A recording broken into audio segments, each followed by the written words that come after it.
Start होती है और हम एक छोटी लड़की जेनी को देखते हैं जो अपने फादर के बनाए हुए पपेट्स के साथ खेल रही थी। लेकिन तभी उसे एक छोटी सी चिड़िया दिखाई देती है। उसे पकड़ने के लिए वो विंडो के पास आती है। अब यहाँ से सीन शिफ्ट होकर जाता है जेनी के फादर जेफ पर और उसकी बेबी सिटर समंथा पर। यहाँ हमें पता चलता है कि जेनी के फादर जेफ असल में एक कॉमिक आर्टिस्ट है और उनकी बनाई हुई कॉमिक्स और कैरेक्टर्स को देखकर समंथा काफी इम्प्रेस है। इसके बाद हम दोबारा से जेनी को देखते हैं जो विंडो से बाहर देख रही थी। जिससे पहले तो वो चिड़िया कहीं भी दिखाई नहीं दे रही थी, लेकिन फिर अचानक से वो चिड़िया उसके सामने आ जाती है, जिसकी वजह से जेनी डर जाती है और नीचे गिर जाती है। अब उसके गिरने की आवाज सुनकर जेफ और समंथा के साथ साथ जेनी की मदर भी उसके पास आ जाती है। वो लोग देखते हैं कि जेनी के फोरहेड से खून निकल रहा है, जिसकी वजह से उसके पेरेंट्स यानी जेफ और उनकी वाइफ काफी परेशान हो जाती है। तब जेनी की मदर समंथा को डांटते हुए उसे कहती है कि इसमें तुम्हारा कसूर है, तुम्हारी वजह से हुआ है ये सब कुछ, क्योंकि तुम इसकी बेबी सिटर हो, इसका ख्याल रखने की जिम्मेदारी तुम्हारी है। इस बात पर जेफ अपनी वाइफ को समझाते हुए उसे चुप करवाने की कोशिश करता है, लेकिन उसकी वाइफ जेफ पर भी गुस्सा होते हुए उसे कहती है कि खुद तो तुम सारा दिन काम करते रहते हो, लेकिन उससे हमें तो कोई फायदा नहीं है क्योंकि उसके कौन सा तुम्हें पैसे मिलते हैं। अब यहाँ पर हमें पता चलता है कि जेफ असल में जॉबलेस है, यानी अभी उसके पास कोई भी काम नहीं है। अगले सीन में जेनी की मदर उसे हॉस्पिटल ले जाने लगती है, लेकिन जब जेफ भी उनके साथ जाने के लिए कहता है तो उसकी वाइफ उसे मना कर देती है। अब क्योंकि उन दोनों की बनती नहीं थी इसीलिए उनकी डिवोर्स हो जाती है। इसीलिए अब वो दोनों ही जेनी की कस्टडी के लिए काफी परेशान है। इसी बीच जेनी के ग्रैंडफादर कहते हैं कि मैं नहीं चाहता कि मेरी ग्रैंडडॉटर के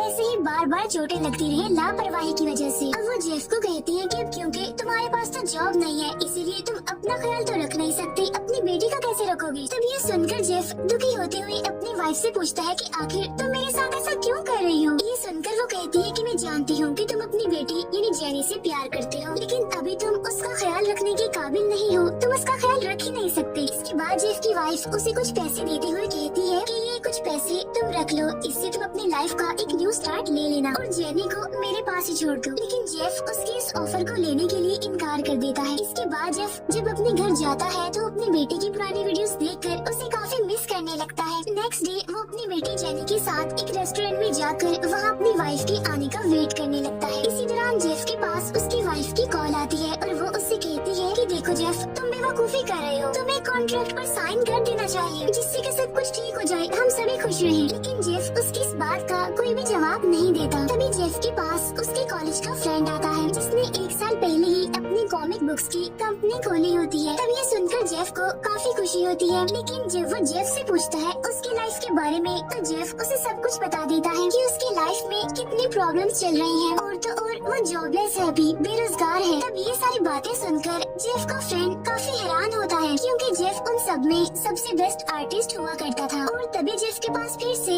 उसकी वाइफ की कॉल आती है जिससे जेफ को पता चलता है कि वो तो गलत रेस्टोरेंट में आ गया है क्योंकि उसकी वाइफ ने उसे जहाँ पर बुलाया था वो कोई दूसरा रेस्टोरेंट था। तभी जेफ अपनी वाइफ को अपने उस कॉलेज फ्रेंड के बारे में भी बताता है कि आज मैं उससे मिला हूँ और मैं उसके साथ मिलकर काम करने वाला हूँ। लेकिन जब ये बात जेफ का फ्रेंड सुनता है तो वो उसे सिर्फ और सिर्फ कॉमिक बुक्स की इंकिंग यानी पेंटिंग का काम देने के लिए कहता है। तब ये सुनकर जेफ काफी हैरान भी होता है और डिसअपॉइंटेड भी क्योंकि वो तो एक अच्छा कॉमिक आर्टिस्ट था। ये सारी बातें जेफ की वाइफ भी सुन पा रही होती है, इसीलिए वो जेफ से कहती है कि मैंने सारी बातें सुन ली है, जॉब को हासिल करना इतना आसान नहीं होता। लेकिन अब क्योंकि जेफ की वाइफ का पूरा ध्यान तो कॉल करने पर होता है जिसकी वजह से उसका काफी बुरा एक्सीडेंट हो जाता है और उसकी मौके पर ही बहुत बुरी तरह मौत हो जाती है। उसके मरने पर जेफ और जेनी बहुत ज्यादा दुखी हो जाते हैं। फिर जब जेफ फ्यूनरल में अपनी वाइफ के बारे में लोगों को बता रहा होता है तो तभी वहाँ पर रखी हुई एक कैंडल गिर जाती है और दूसरी कैंडल की आग की वजह से जेफ की बनाई हुई पेंटिंग में आग लग जाती है, जिसकी वजह से पिक्चर में बना हुआ जेफ का चेहरा पूरी तरह से खराब हो जाता है। इसी दौरान समंथा फायर एक्सटिंग्विशर की मदद से आग को बुझा देती है। फिर जेनी के ग्रैंडफादर जेफ से मिलते हैं और उसे बताते हैं कि जिस गाड़ी ने मेरी बेटी और तुम्हारी वाइफ को हिट किया है उसका अभी तक पता नहीं चला, लेकिन सबको लगता है कि ये कोई एक्सीडेंट नहीं बल्कि ये एक मर्डर है जिसे कि एक्सीडेंट बना दिया गया है।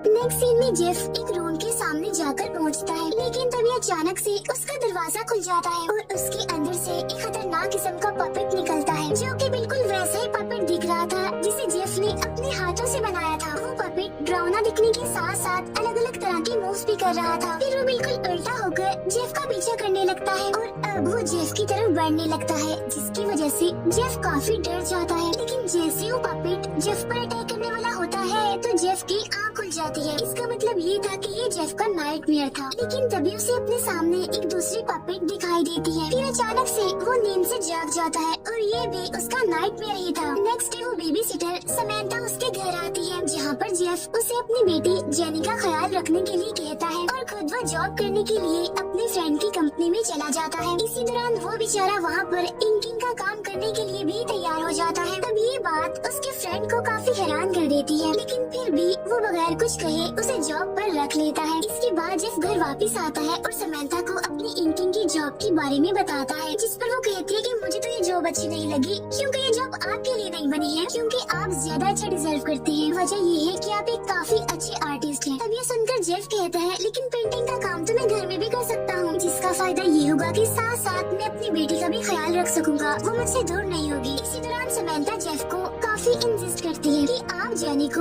उसके ग्रैंडफादर के घर ही छोड़ आए, लेकिन जेफ इस बात के लिए साफ इनकार कर देता है और कहता है कि नहीं मैं ऐसा नहीं कर सकता, क्योंकि मैं अपनी बेटी से बहुत प्यार करता हूँ और वो मेरे साथ ही रहेगी। अब जब रात को जेफ काम कर रहा होता है तो उसे कुछ अजीब महसूस होने लगता है और उससे ऐसा लगता है कि कुछ तो अजीब है, कुछ तो गड़बड़ है और उसे खुद पर कंट्रोल भी नहीं रहा। इसीलिए वो जाने अनजाने में अपनी डायरी पर एक खतरनाक घोस्ट की पेंटिंग बना देता है। और तभी उसके पास जेनी आकर कहती है कि पापा मुझे बहुत डर लग रहा है, मुझे ऐसा लगता है कि मेरे कमरे में कोई है। लेकिन जब चेक करने के लिए जेफ वहाँ पर जाता है तो उसे तो वहाँ पर कोई भी दिखाई नहीं देता। इसीलिए वो जेनी को अपने बिस्तर पर लेटने के लिए कहता है और तभी जेनी जेफ से पूछती है कि पापा क्या आप मुझे ग्रैंडफादर के पास भेज देंगे, जिस पर जेफ साफ इनकार करते हुए कहता है कि नहीं, बिल्कुल भी नहीं। इसी दौरान जेफ जेनी की बातें सुनकर काफी हैरान हो रहा था, क्योंकि जेनी खुद को बेबी कह रही थी और उसका बात करने का अंदाज भी काफी अलग ही था और वो अलग ही तरह से बिहेव कर रही थी। जब अगले दिन जेफ ऑफिस पहुंचता है तो वो गलती से अपने कोलीग को उस घोस्ट की पेंटिंग भी दे देता है जिसे कल रात उसने बनाया था। तब ये देखकर उसका कोलीग और उसका बॉस जो कि उसका फ्रेंड था, दोनों ही काफी खुश होते हैं और उसके घोस्ट के कैरेक्टर को देखते हुए उसका फ्रेंड फिर से उसे कॉमिक आर्टिस्ट बना देता है। इसके बाद सीन चेंज होता है और हम जेनी को उसके रूम में देखते हैं और उसे भी अपने रूम में वही पपेट दिखता है जो कि जेफ को अपने रूम में दिखा था। और जैसे जैसे पपेट उसकी तरफ बढ़ती है तो जेनी डर जाती है और अपने फादर जेफ को आवाज लगाती है। तब जेफ उसके पास पहुंचता है और उसे वहां से लेकर अपने रूम में आ जाता है। नेक्स्ट मॉर्निंग जेफ और जेनी रात हुए इंसिडेंट के बारे में बात करते हैं, जिस पर जेनी उसे बताती है कि मुझे रात अपने कमरे में एक मॉन्स्टर दिखाई दिया था जो कि बहुत ही डरावना था। तब इस बात पर जेफ उसे समझाते हुए कहता है कि तुम्हारी पपेट फ्रेंड भी तो डरावने दिखती है, लेकिन तुम उनसे नहीं डरती क्योंकि वो तुम्हारे दोस्त जो हैं। तभी सुनकर जेनी को लगता है कि शायद वो अपने रूम में दिखने वाले मॉन्स्टर को भी अपना फ्रेंड बना सकती है। फिर जेफ देखता है कि जेनी ने भी उसे घोस्ट की पिक्चर बनाई हुई है जो कि उन्हें दिखता है। तब ये देखकर वो काफी हैरान भी होता है और डर भी जाता है। इसी दौरान जेनी फिर से खुद को बेबी बुलाती है, इसीलिए जेफ अब ऑफिस पहुंचकर इस बारे में सर्च कर रहा होता है। लेकिन तभी वहाँ पर जेफ का कोलीग पहुंच जाता है और जेफ उसे इस सब के बारे में बताता है और उससे पूछता है क्या तुम भूतों पर यकीन रखते हो, जिस पर उसका कोलीग कहता है कि हाँ, मुझे लगता है कि घोस्ट सच में एग्जिस्ट करते हैं।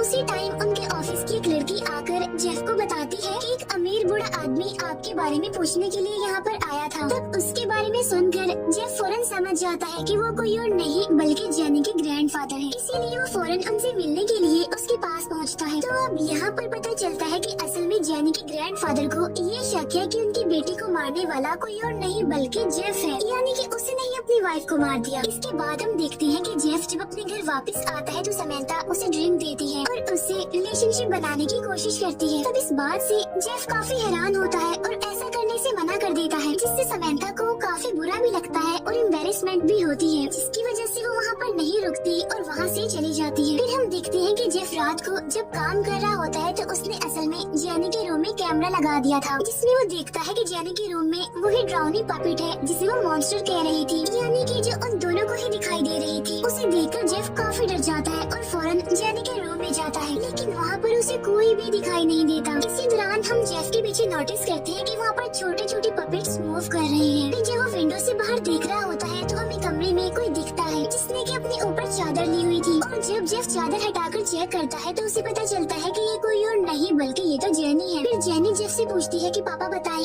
मामा कहाँ है, जिस पर जेफ कहता है कि यहीं पर है, वो तो हमेशा ही हमारे साथ है। फिर जब जेफ ऑफिस के लिए जा रहा होता है तो उसे बस में फिर से वही पपेट दिखती है जो कि उस पर अटैक करने की कोशिश कोशिश भी करती है, जिससे जेफ तो बहुत डर जाता है। फिर हम समंथा को देखते हैं जो कि जेनी को ढूंढते हुए एक रूम के पास पहुंचती है, जहां पर उसे जेनी की आवाज सुनाई देती है। इसीलिए वो अंदर जाने की कोशिश करती है, लेकिन खुद ब खुद दरवाजा बंद हो जाता है। इस बात से वो काफी घबरा जाती है, लेकिन दरवाजा फिर से खुल जाता है और जेनी रूम से बाहर आ जाती है। ठीक उसी टाइम समंथा को भी वहाँ पर वही पपेट दिखती है, जिसकी वजह से अब वो भी बहुत डर जाती है। और जब जेफ वापस आता है तो वो उसे भी सब कुछ बताती है, लेकिन वो ये भी कहती है कि शायद मुझे लगता है कि ये मेरा वहम होगा, तो इसीलिए वो उन बातों को इग्नोर कर देती है। लेकिन जेफ तो इस बात से काफी परेशान हो जाता है, इसीलिए अब वो उस रूम का दरवाजा अच्छे से लॉक कर देता है ताकि उसकी बेटी जेनी उसे दोबारा ओपन न कर सके। फिर जब जेफ जेनी के पास पहुंचता है तो वो उससे पूछती है कि क्या आप मुझे मॉम को देने वाले थे और उसके बदले में उनसे पैसे लेने वाले थे। तब ये बात सुनकर जेफ काफी घबरा जाता है, क्योंकि उसकी और उसकी वाइफ के अलावा किसी को भी ये बात नहीं पता थी। नेक्स्ट डे समंथा जब आती है तो वो जेनी को ब्रेकफास्ट देती है, जिसको खाते ही जेनी की तबीयत खराब होने लगती है, उसकी सांसें बंद होने लगती है और वो बुरी तरह से तड़पने लगती है। तब ये देखकर जेफ काफी डर जाता है और उसे इंजेक्शन लगा देता है, जिससे वो ठीक हो जाती है। लेकिन उसी टाइम झूमर का एक स्क्रू ढीला हो जाता है, जिससे वो खुलकर समंथा के सर पर लग जाता है और वो गिरकर बेहोश हो जाती है। अब यहाँ पर हम देखते हैं कि ऐसा करने वाली कोई और नहीं बल्कि वो पपेट ही होती है। अब क्योंकि समंथा ने काफी पहले ही पुलिस को कॉल कर दी थी, इसीलिए पुलिस वहाँ पर आती है। तब जेनी को देखकर पुलिस को ऐसा लगता है कि शायद उस पर जुल्म किया जा रहा है, उसे टॉर्चर किया जा रहा है, इसीलिए वो जेनी से बात करने की कोशिश करते हैं, जिससे उन्हें कंफर्म हो जाता है कि ऐसा कुछ नहीं है जैसा वो सोच रहे हैं। इसके बाद हम देखते हैं कि जो पपेट जेनी और जेफ को नजर आ रही थी वो कोई और नहीं बल्कि असल में जेनी की मदर ही है। फिर वो पपेट यानी जेनी की मदर समंथा के रूम में जाती है और उसे मारने की कोशिश करती है, जिससे समंथा की आंख खुल जाती है और वो काफी डर जाती है। फिर वो डरते हुए जेफ के पास पहुंचती है और उसे बताती है कि इस घर में कुछ तो ऐसा है जो काफी डरावना है, साथ साथ वो काफी खतरनाक भी है और मुझे लगता है कि वो कोई और नहीं बल्कि आपकी वाइफ है, जेनी की मदर है, जो कि हम सबको परेशान करने की, मुझे मारने की कोशिश कर रही है। तब ये सुनकर जेफ उसे कहता है कि अभी तुम्हारी तबीयत ठीक नहीं है, तो इसीलिए तुम घर चली जाओ ताकि तुम थोड़ा सा रेस्ट कर लो। फिर जेफ अपनी बेटी को भी उसके ग्रैंडफादर के साथ भेज देता है। फिर रात को जेफ मैजिक करके अपनी वाइफ से बात करने की कोशिश करता है। तब उसकी वाइफ उसे दिखाती है कि कैसे उस दिन उसका एक्सीडेंट हुआ था। फिर फौरन ही उसकी वाइफ पपेट के रूप में उसके सामने आ जाती है।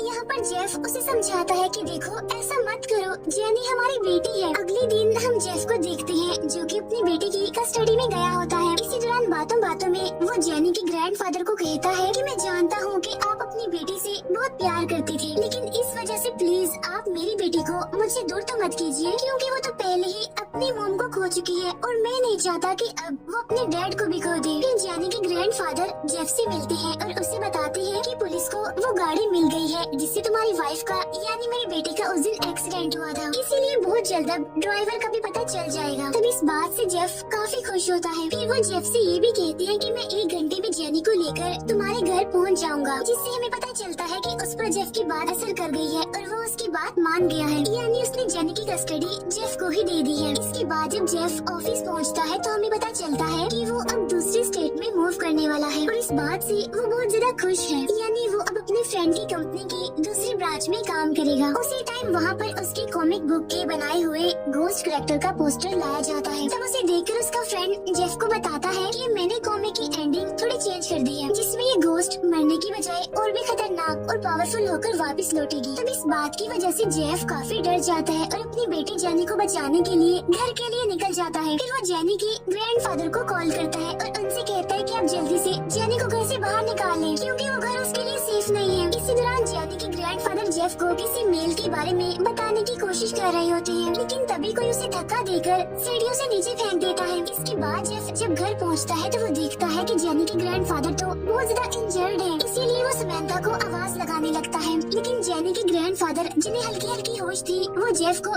ऐसा करने से मना करते हैं और उन्हें मोबाइल में आई हुई वो मेल दिखाते हैं और वो मेल थी असल में किलर की पिक्चर। तब किलर को देखकर जेफ बहुत ज्यादा हैरान हो जाता है। इतनी ही देर में समंथा भी वहाँ पर आ जाती है और जेफ उसे वो किलर की पिक्चर दिखाता है और हमें यहाँ पर पता चलता है कि वो किलर कोई और नहीं बल्कि समंथा है, जिसने जेफ की वाइफ का मर्डर किया था। लेकिन समंथा को इस बात का जरा भी अफसोस, जरा भी पछतावा नहीं होता। वो वो चिल्लाकर कहती है कि जेफ, मैं तो बस तुम्हारी मदद कर रही थी क्योंकि तुम्हारी वाइफ तुमसे सब कुछ छीन लेने वाली थी। यहाँ पर हमें पता चलता है कि समंथा ने तो जेनी को भी खाने में जहर मिलाकर दिया था, इन्हें जब उसकी तबीयत खराब हुई थी, लेकिन उसकी मदर ने उसे बचा लिया। इसके बाद समंथा कांच का टुकड़ा लेकर जेफ की तरफ उस पर अटैक करने के लिए बढ़ती है, लेकिन तभी वहाँ पर वो पपेट पहुँच जाती है जो कि उस कांच को समंथा के गले में ही घुसा देती है, जिससे समंथा की काफी बुरे तरीके से मौत हो जाती है। इसके बाद वो पपेट जेफ पर भी अटैक करने की कोशिश करती है, लेकिन जेनी उस पपेट को ऐसा करने से मना कर देती है। फिर जेनी बहुत ज्यादा डर जाती है और विंडो के पास जाकर बैठ जाती है। इसी दौरान वो रो भी रही होती है और कहती है कि मुझे आप दोनों का लड़ना बिल्कुल भी पसंद नहीं है। यानी यहाँ वो अपने पेरेंट्स को कह रही थी। यहाँ पर जेफ जेनी को समझाता है और उसे नीचे उतारने की कोशिश करता है, लेकिन तभी वो दोनों बाप बेटी ही